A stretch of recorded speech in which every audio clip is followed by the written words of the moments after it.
Quel est votre concept et quels sont ses atouts par rapport à la concurrence? Alors notre concept s'appelle Attila, il est dans le domaine de la toiture.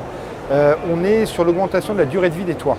Donc on est vraiment par rapport à la concurrence, en tout cas, sur un positionnement très particulier qui est d'augmenter la durée de vie des toits, limiter l'empreinte carbone, et on est vraiment là-dessus depuis 20 ans. Donc nous, on ne surfe pas sur une tendance, c'est dans notre ADN de contribuer à la limitation de l'empreinte carbone.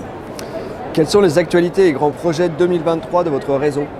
Alors le projet 2023, c'est vraiment un développement important puisqu'on a beaucoup de franchisés qui ont l'ambition d'ouvrir une deuxième agence.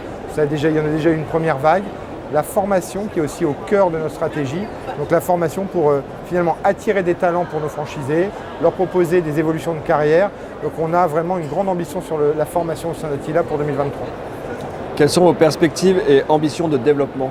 Alors le développement, c'est 200 agences pour 2025. Donc avec 25 à 30 ouvertures par an, la moitié qui seront des nouveaux franchisés.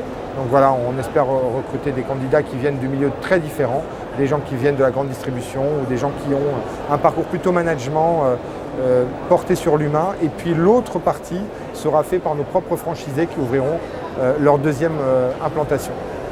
Qu'est-ce qui pourrait convaincre un porteur de projet de quitter le confort du salariat pour créer son entreprise?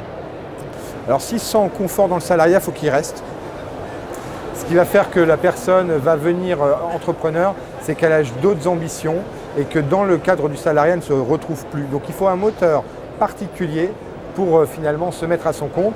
À partir de là, je ne connais personne qui est revenu en arrière. Et qu'est-ce qui pourrait la convaincre de faire ça avec vous?